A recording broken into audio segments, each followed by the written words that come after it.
Welcome friends. Today we'll discuss about who not to be chosen as a financial advisor. Yesterday we have discussed about how to choose a financial advisor who can be trusted and help you out of your financial mess. In that connection, if you are choosing a bad advisor, what they can do for you, what sort of mess up can create for you, you should understand. And it will be easier to understand who should not be chosen as a financial advisor. So, who is a bad advisor or what they can do for you?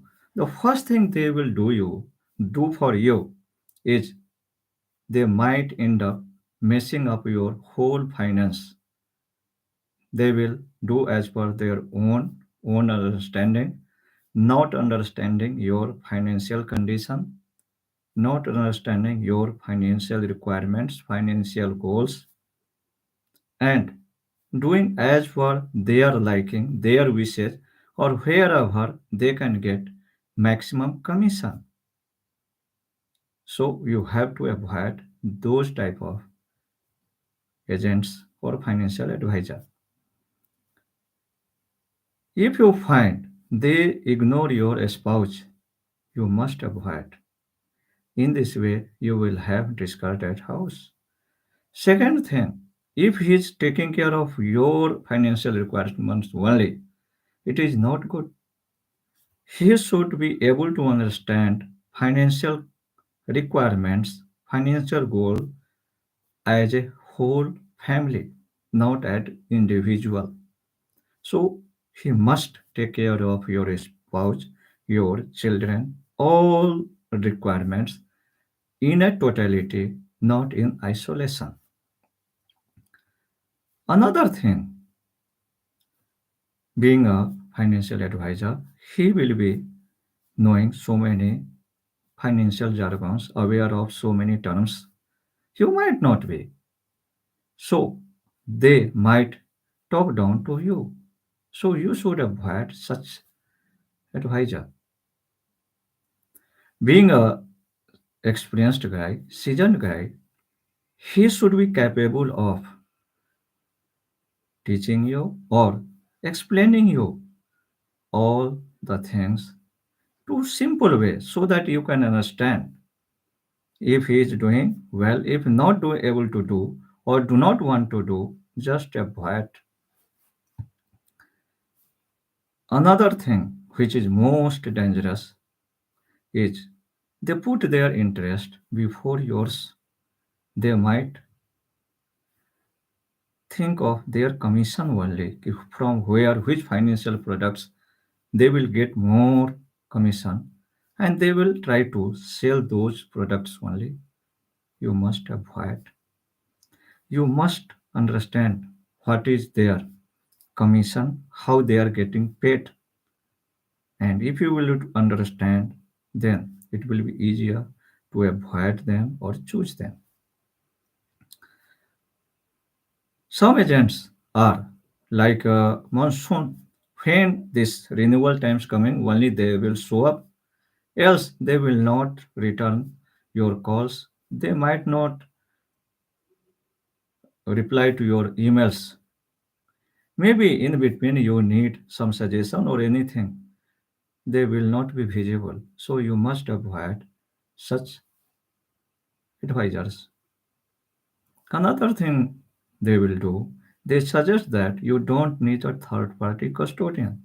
Now it is easier. Earlier it was not so easier.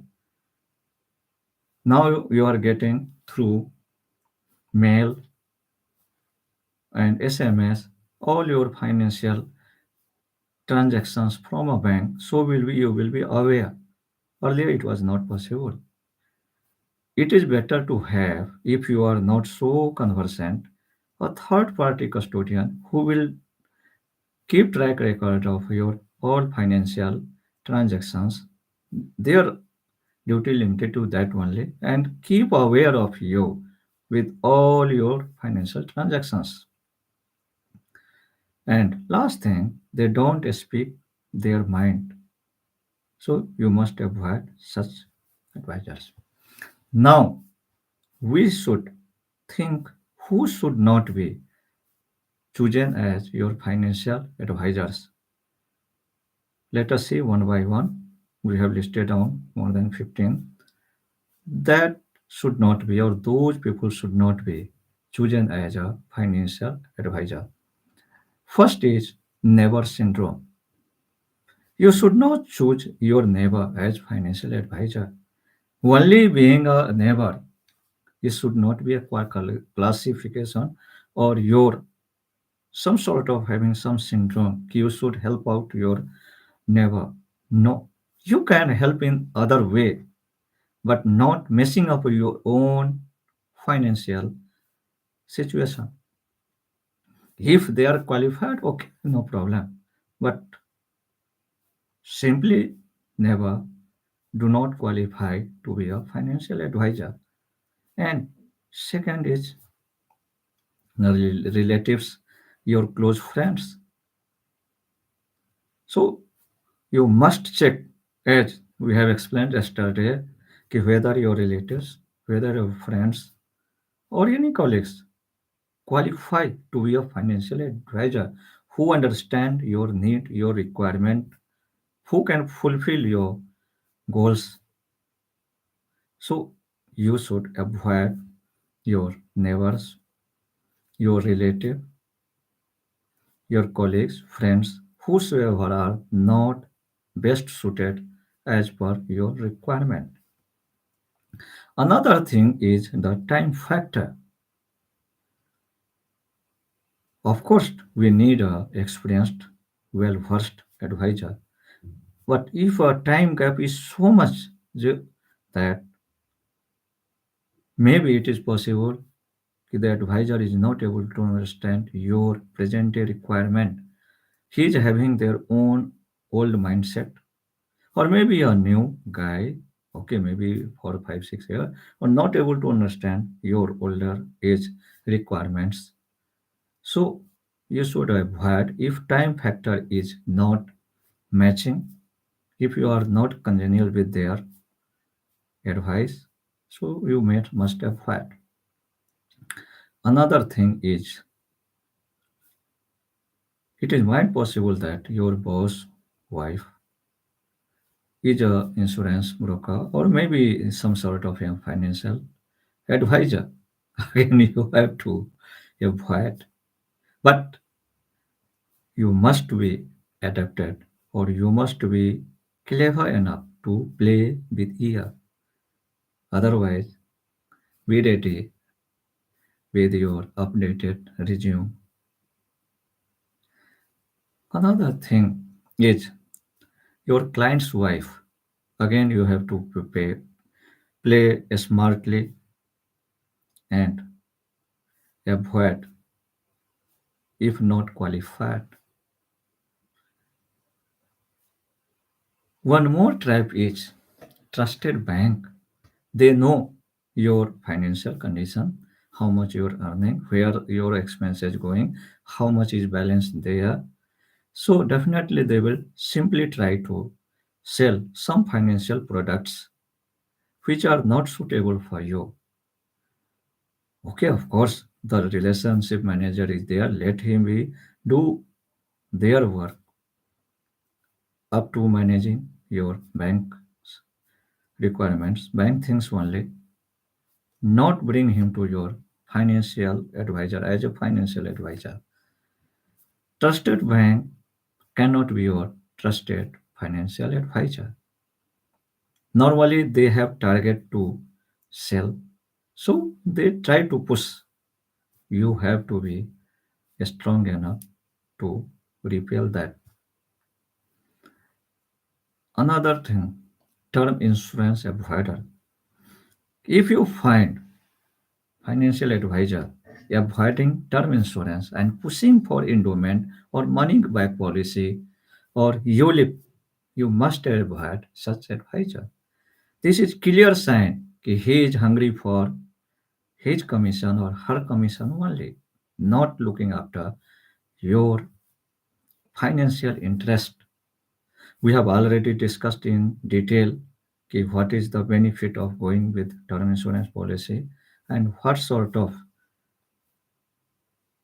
financial problem you might have if you are going with endowment policy.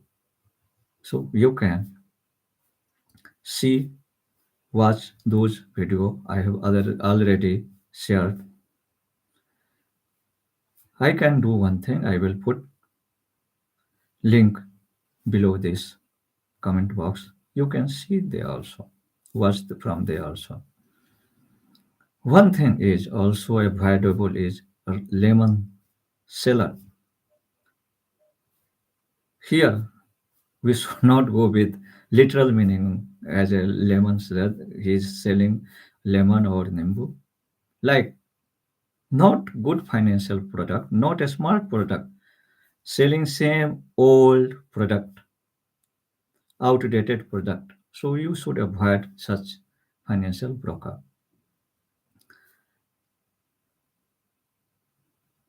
One more thing is you should only hire a fiduciary. If not available, then okay, you can search another good advisor. Simply hiring any agent or any financial knowing guy is advisor is not good. If you are able to find out fiduciary, then it is wonderful. Fiduciary is a good agent. His advice will be limited to your requirements pertaining to legal things also. So you should hire a fiduciary.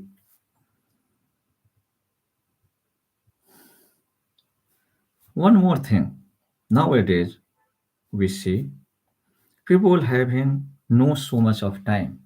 So whosoever he meet or she meets, simply hire them, simply talk to them, and without doing research, simply hiring them. It is not good at.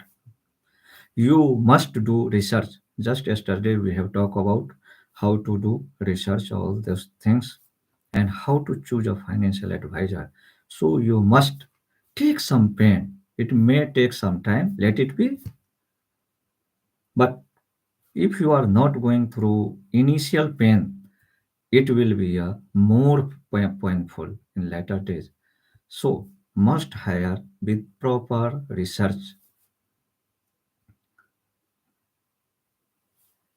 And in this way, it is quite possible that you will land up with an advisor who is not qualified enough to fulfill your financial requirements. He may be a expert in one domain, but not all domain. Maybe he knows term insurance or health insurance, but not knowing other aspects, other financial requirements, then it will be a problem. If you want some investment, of course, you will have to have mutual fund advisor or a stockbroker advisor if you are not so much know-how about that field. So for different requirement, you should have different advisor. If they are not qualified, you must avoid. Sometimes it happens due to money constraints or fit one guy fitting all requirements people hiring. Maybe they are not fit for all your requirements. So you should hire with good specialty, need best, not anyone with wrong specialty.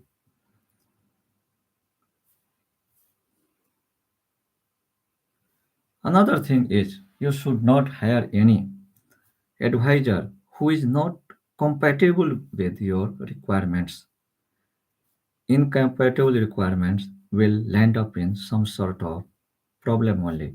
So you must search and must talk in person to them who is understanding your financial requirements and compatible, fully compatible with your requirements.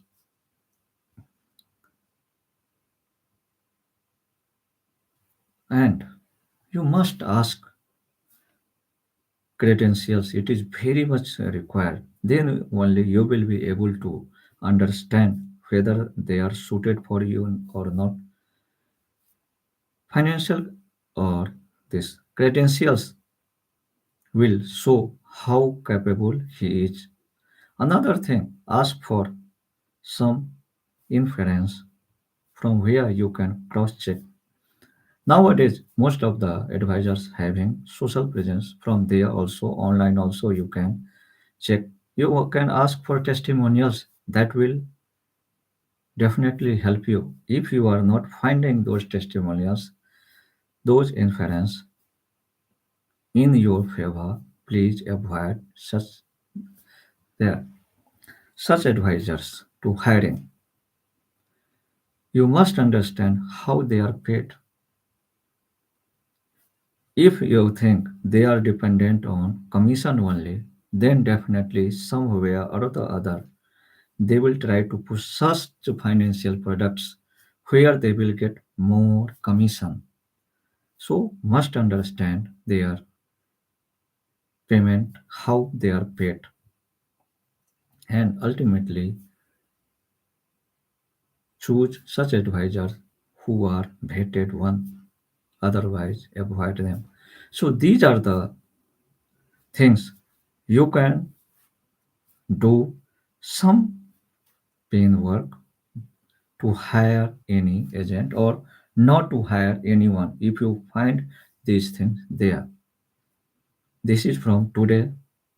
If you find some value in this discourse, please share with your colleagues and friends so that they can also get benefited. If you want to choose any topic you are liking and you want to cover those topics in this series, please do write so that I can take in this series. Thank you. Bye bye.